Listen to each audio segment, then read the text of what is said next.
Hey guys, we're going to take a look at the equipment that you need for the Seacoast Men's Hike. Now, everything that you need might not be in this video, but most of what you need should be represented here. We'll start out with the backpack. You need a 65 to 80 liter backpack, similar to the one pictured here, one with an internal frame that looks like this one. Mine is an Osprey, similar to this one. I think it's a 70 or 75 liter Osprey. It's worked really well for me for years. Completely empty. These should weigh about 3 to 5 pounds. They're pretty lightweight. If this is something you want to invest in, you don't currently own one, I highly recommend going to REI or Half Moon Outfitters and let them fit you for one. You can try on a few of their models, find one that works really well for you. Ask the leaders on your team about a discount code. Very often we will have a discount code with REI and Half Moon Outfitters that'll give you about 10% off, save you a little money. So ask about that. If that's too expensive, let them fit you for one, find one you like, maybe go online, see if you can find a better deal on it. If that's still too expensive, maybe even go on Facebook Marketplace and try to find a used pack. If you do that, just make sure it's in good shape, that the seller is highly rated, and that they're not selling you a piece of junk that's going to fall apart on you on the trail. So um, if that's still something you don't want to invest in because these can be kind of expensive, we got a big pool of hike equipment out there with all the guys that have hiked over the years that are not going to be hiking this time. We got a big pool of equipment that we can borrow from. So talk to your logistics lead on your team about borrowing a pack if you don't want to invest in one. I'm not going to read through the other bullet points on this slide. You can pause the video. Just make sure that your pack meets these characteristics, and you'll be fine. So. All right, next, a tent. 1 to 2 person tent is ideal. Weight is a big consideration here. If all you can get your hands on is a 3-person tent, that's fine. Just make sure it's a lightweight or ultralight 3-person tent. You want to be less than 6 pounds on this. Again, you're just looking at the cumulative weight that's going to go in your backpack that you're going to have to hike around with every day. You're going to want a 3-season tent. Anything less than that, you're going to be too exposed. The mountain's very unpredictable with weather, and we have had hikes that have gotten very cold at times. So you don't want to go with less than a 3-season tent here. The one pictured here on the bottom left is a 2-man REI tent. This is similar to mine, works really well. I love it. The one on the top right is what they call a bivy. Some guys hike with these and love them. They're very small. They are truly a 1-man tent. There's really no room in there except for you and your sleeping bag. I don't like them because I'm claustrophobic. Reminds me too much of a coffin, but they're small, compact, and lightweight. So that's a possibility. Some tents will come with a footprint, which is a tarp. That's the size and shape of the bottom of the tent that you put down on the ground, and you lay your tent on top of it. This helps prevent dew or moisture from coming up into the bottom of your tent and provides a little layer of insulation. If your tent does not have a footprint, you can go look for a tarp that's roughly the size and shape of the bottom of your tent. Some guys will even go to construction sites and get some of that wrapping that goes on the exterior of houses underneath the siding and cut that in the shape of the bottom of their tent, and that seems to work well for them. This is another item that you don't have to buy if you don't want to invest in buying one. Again, we got a big pool of equipment. Talk to your logistics lead about potentially borrowing one if you don't want to invest in it. Whichever route you go, do yourself a favor, whatever tent you end up with, set it up in your backyard ahead of the hike, ahead of leaving. Make sure it's in good condition. All the parts are there. Nothing's broken. You don't want to get up on the mountain and break out your tent for the very first time and find out that something's missing or something's broken and your structure is compromised and you got rain pouring in because it's not sound. So set it up beforehand, get the rain fly on it, maybe even get the hose out, sprinkle it with water to simulate rain, make sure it's got no leaks, that it's all sound and squared away. Okay. An option besides a tent is a hammock. If you've not done a hammock before, I don't really recommend it. But if it's something you want to try, talk to one of the leaders that is used to sleeping in hammocks, that's accustomed to it. Talk to them about it, get their advice on it. see if you can borrow one, try it out in your backyard, lay in it for a while, see if it's something that you'd be comfortable in on the hike. So you got to make sure you got a rain fly or tarp to keep the rain off you, and that it's got bug netting. We got a lot of little critters and insects and stuff that'll climb all over your structure at night. You don't want those getting in bed with you. Also, if you do end up going with a hammock, you got to have a sleeping pad that goes underneath you or an underquilt, because you've got open air underneath you and no insulation, no ground to stop the air or wind. You got to have something underneath, inside that hammock underneath you to insulate you. So, okay. All right, next is a sleeping bag. You want a 3-season bag that's rated to 30 degrees Fahrenheit down to 15 degrees Fahrenheit. Some guys who get cold easily will even invest in a 0-degree bag. Like I said, weather's unpredictable up there, and we have had hikes that have gotten pretty cold, and a 0-degree bag comes in handy when that happens. Most of the time, a 30-degree bag is fine. An in-between option is a 15-degree rated bag. If you do go with a 30-degree bag, just make sure you got your emergency blanket nearby where you can break it out, bring it into the sleeping bag with you, wrap it around you. That'll help trap in the heat real nicely. And we'll go over what a emergency blanket is here in a little bit. You want to be maximum 3 pounds on a sleeping bag. The goose down bags are really lightweight. They're comfortable. They tend to be more expensive. And if they get wet, they take a long time to dry. The synthetic ones, less expensive. They're heavier than the down bags, but if they get wet, they dry quickly. So a little bit of a trade-off there. All right, a sleeping pad, not just for comfort, but also for insulation. This is a required item as well. Just like the guy pictured here, you got a sleeping pad that goes underneath you while you're in your sleeping bag. Some sleeping pads are designed to go inside the bag with you. That's fine. You just want a layer in between you and the ground. The ground can pull your body heat away from you very easily and quickly. You've got to have a layer in between you, and that's what the sleeping pad is for, as well as a little bit of comfort. They've got the inflatable ones. You can buy them on Amazon, at REI, at Half Moon, or the closed cell ones, which, you got some foldable ones and other ones like that. So, but you're going to need a sleeping pad. And these are both for tents and hammocks, unless you have an underquilt for your hammock. Okay, pillows. They have the inflatable ones or the memory foam. Those are a little bit heavier.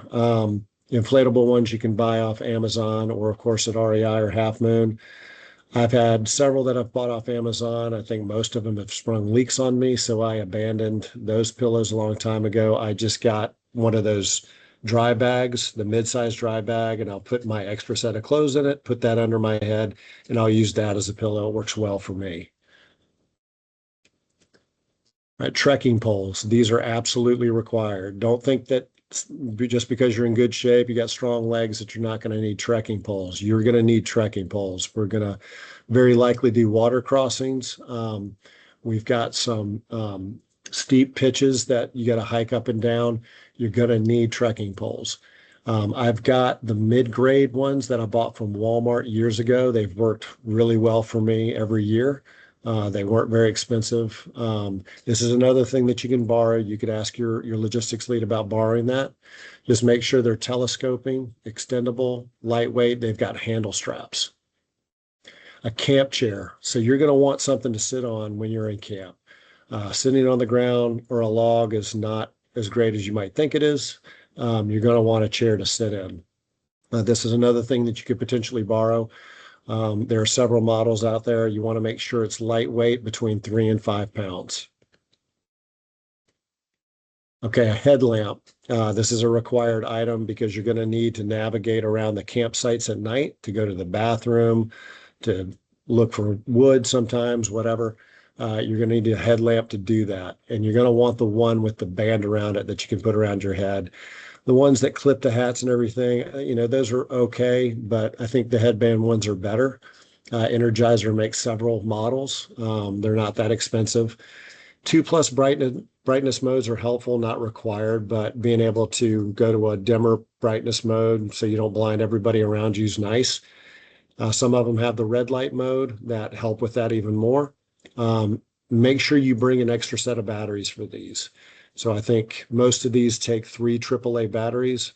I'll just get 3 AAA batteries, put in a snack size Ziploc bag and pack those. And for the batteries that are in the headlamp, do yourself a favor. When you're packing and hiking, flip one of those batteries in there around backwards. So that way, if you happen to, depress the button accidentally, and it turns on in there, you're not going to bleed out and drain the batteries on that. And then when you get into camp, you can flip it around the right way and it'll work for you. Okay, multi-tool.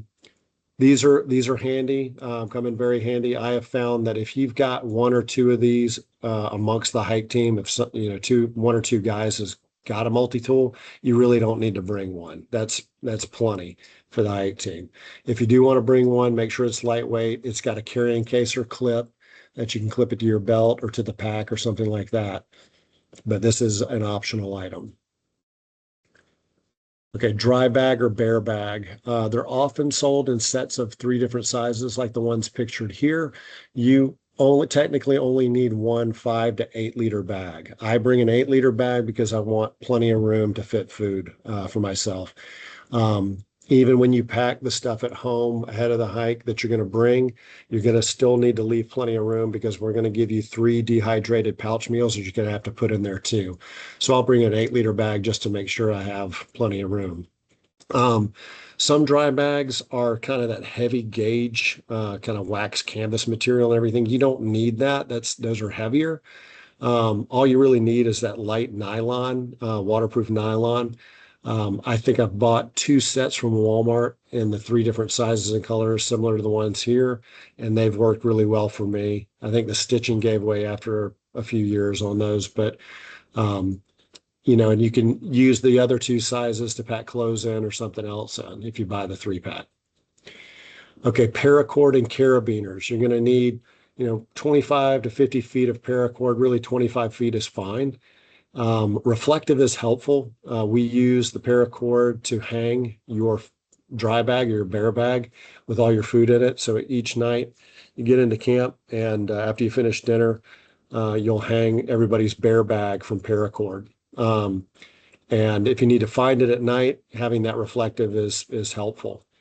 I have a couple of smaller pieces of paracord that I'll use. I'll put it around a tree, tie it off, and I'll hang my pack from it. The carabiner that goes with the paracord that you're going to hang your bear bag on, you want that to be a little heavier gauge, a little bit larger, so it can handle some weight. Some of your teammates might want to hang their bear bag from your carabiner because they forgot theirs or something. So just make sure it's a little heftier.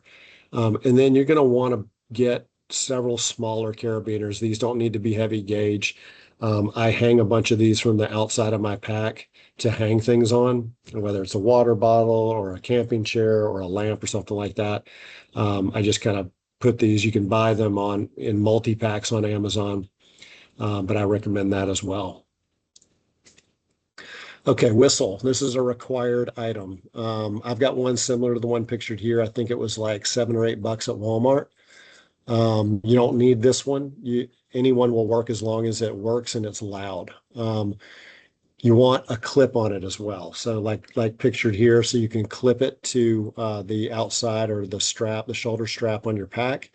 So you can pull it up to your mouth and blow into it quickly and easily. This is how we find you if you're lost on the trail. If you lose your hike team, you'll blow 3 times into this loudly, and you'll keep doing that until we find you. So you must have a whistle. All right, first aid kit. Just the basics. You don't need anything big, just a real small, lightweight first aid kit that's got, some Band-Aids in it, some Q-tips, gauze pads, some alcohol pads. Nothing extravagant, just a small, lightweight one. Your team medic will have a larger first aid kit that's got a lot more stuff in it, so you don't need to bring a whole lot. Okay, a trowel. This is a required item because this is how you dig your hole to poop in on the trail. So the one on the left is a plastic one from Walmart, I think. And the one on the right is a heavier gauge metal one. You just want to make sure this thing's sturdy enough to get through some compact dirt so you can dig a deep enough hole. And I think the hole is 6 to 8 inches or something like that that you need to dig. But you have to have a trowel with you for that, for your business. So, all right, contractor bags or compactor bags. So you probably won't need to go out and buy these. Somebody on the hike usually brings a box of these to one of the meetings for everybody to pick from, but you're going to need to grab a couple of these from somebody. Heavy duty 3 mil thick bags like the ones pictured here. We use these to line the inside of our backpacks with. Now, your backpacks are not completely waterproof, or they're not waterproof really at all. So you'll put one of these large contractor bags on the inside of your backpack, and then you'll stuff everything into that. That way, if it rains on the trail and everything and you're hiking, the rain doesn't soak through and get everything wet inside your pack. This is what stops it. And if your pack does not come with a cover that's designed for it, you can use a second one of these to cover your pack while you're in camp in case it rains in camp. All right, duct tape. Duct tape's great to have. You can wrap a few, you just need a few feet. You can wrap it around your hiking poles. And if your shoe comes apart or one of your teammates' shoes come apart, you got some duct tape to wrap that up with, or any number of other uses. So having a few feet of duct tape is always a great thing. A lighter, not required. Ask your team leaders about bringing a lighter. As long as you got a couple in the team, 2 or 3, you should be good. But if you are going to bring one, if they tell you to bring one, just make sure it's lightweight, similar to the one pictured here. So it's the wand type that you can light a fire from kind of a distance a little bit. All right, water bottles. You're going to need 2 1-liter water bottles. This is required. So you want to make sure they're lightweight. The one on the right, the far right, these are heavier. Every time I've brought something like this, it's ended up leaking on me. I don't recommend one of these. So I would go with like a Smart Water, or I get the Core Hydration water bottles with a wider mouth on them. They're nice and lightweight. They seal up. They don't leak, and they're perfect. So you're going to want to get 2 of those, because you'll have 2 liters and 2 bottles of water, and those fit nicely in the side pockets of your backpack. So 2 1-liter water bottles, and definitely recommend the disposable ones like the 2 on the left. All right, bowls. Bowls are fine. I consider this an optional item because I use my insulated mug for everything. I use my insulated mug to make my oatmeal, noodles, whatever, and then drink my coffee in. But if you want to bring a bowl to make oatmeal or noodles in, that's perfectly fine. Plastic, lightweight. They got collapsible ones, or a Ziploc or Rubbermaid one like the one shown here is perfectly fine. Utensils. Really, all you need is one long utensil. I've got the spoon in the upper left-hand corner. That's all I bring with me utensil-wise. You want the long ones because with the dehydrated pouch meals that we give you for dinner, you're going to have to scoop deep down in those to get, all the food and remnants and everything of that meal out. If you want to get the spork model, that's perfectly fine as well, but you want it to be about 8 to 9 inches in length and lightweight. Insulated mug. This, in my opinion, is a requirement because I'm a coffee drinker. So I've got one very much like the one on the left. I got it from Walmart for $10, I think. And it's worked well for years. I'll mix up my oatmeal in this in the morning, and then I'll make my coffee and drink that. So I don't bring a bowl, I just have a mug. Okay, Jetboil. So this is how we heat up water to make coffee, to rehydrate our meals, for noodles, whatever you may want. Talk to your team leaders about bringing a Jetboil if you even need to. If you've got a couple, 2 or 3 amongst the team, then you're perfectly fine. You don't need to bring one of these. But if they do tell you, yeah, bring a Jetboil, bring the Jetboil and the fuel to go with it. Maybe a can or 2 of fuel to go with it. But again, talk to your team leaders, your logistics lead about whether you need to bring one at all. Hand sanitizer. You're going to want either a bottle of hand sanitizer or sanitizer wipes, antibacterial wipes. You're going to be doing and handling a lot of things. You're going to be pooping in the woods and doing all that stuff. Do everybody a favor, bring some sanitizer to sanitize your hand for when you're shaking hands, hugging, and all that stuff. You're not transmitting whatever on your hands. So biodegradable wipes. So this is what you use after pooping in the woods, or maybe for a little wet wipe bath. You'll need to bring enough, just kind of gauge how much you think you'll need to do all your business and take care of all your business and bring that amount. You may not need a big pack of them. I bring plenty of these because I'll take kind of a bath with wet wipes, but make sure they're biodegradable. This Honest brand or the Dude wipes are fine. But this is what you use after pooping and then you leave it in the hole. So it's got to be able to biodegrade. Toothbrush, toothpaste, and deodorant. Do everybody a favor, bring these with you. Don't forget these. Nobody wants to pray in a group with someone that has horrible BO or stank breath. I'll leave it at that. So just make sure a little travel size toothbrush with a little travel size toothpaste and a travel size deodorant. Okay, emergency blanket. So this is a key item. It's absolutely required. Somebody there at the hike may have a bunch of these that they'll hand out. If they don't, make sure that you get a couple of emergency blankets. These could save your life. So like I said, weather's unpredictable. It can get really cold up on the mountain. If you fall during a river crossing and it's really cold, you could succumb to hypothermia pretty quickly.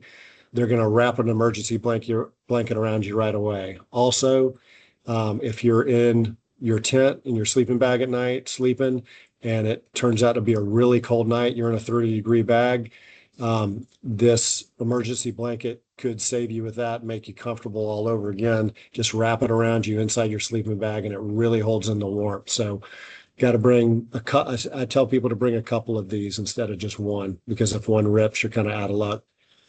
Advil. I'll get a Ziploc snack bag and put, a handful of Advil in that. Always a great thing to have with you. Okay, here's a list of kind of everything that we went through. I'm not going to go over each item. You can pause the video if you want, read through these, make sure you've got everything covered. And again, always consult your team leaders, your team lead, your logistics guy, your trail boss on everything that you need. You just want to make sure you're not short of anything on the trail. As far as where to buy these items, REI, Half Moon Outfitters, Amazon, Walmart. I kind of went over things that you want to go to REI and Half Moon for, and the things with Amazon and Walmart. And again, we got a big pool of equipment out there for guys who are not hiking. So talk to your logistics lead about borrowing stuff if you need to. All right, that's it. Thanks very much.